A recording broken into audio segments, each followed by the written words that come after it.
మన సింధు నాగరికతలో దొరికిన అత్యంత మిస్టీరియస్ కాంట్రవర్షియల్ ముద్ర ఇది. ఏంటా కాంట్రవర్సీ?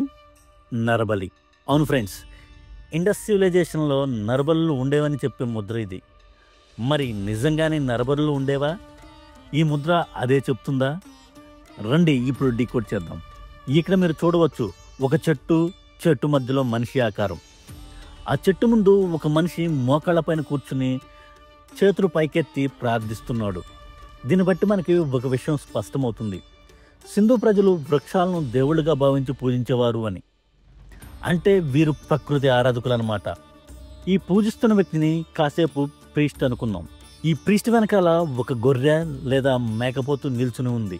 మరి ఈ ఏడుగురు ఎవరు? పొడవాటి జడ, నెత్తి మీద పొడవాటి ఈకలాంటి వంపు తిరిగిన ఆకారం, మోకాళ్ళ వరకు వస్త్రధారణ. మేబీ వీళ్ళు స్త్రీలై ఉండవచ్చు. వాళ్ళు ఈ స్పిరిచువల్కి డ్యాన్స్ చేయడానికి వచ్చారా లేదా చూడడానికి వచ్చారా?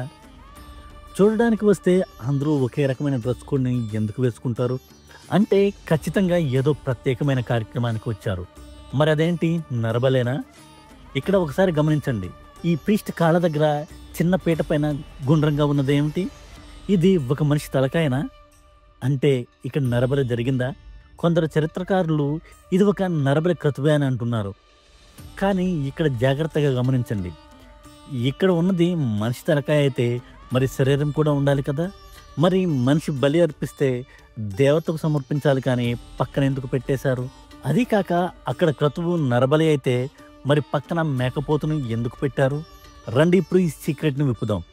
నాకు తెలిసి ఇది ఒక మరణానంతర ఒక శాంతి.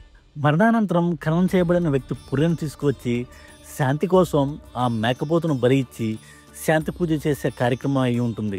అందుకే మనకి బలికి సంబంధించిన ఎటువంటి ఆనవాళ్లు కనిపించడం లేదు, ఒక అస్పష్టంగా ఉన్న ఈ తల ఆకారం తప్ప. అంతేకాదు, ఇది తలకాయ అని చెప్పడానికి స్పష్టమైన ఆనవాళ్లు లేవు. మేబీ అక్కడ ఉన్నది పూజా సామాగ్రి కూడా అయి ఉండవచ్చు కూడా.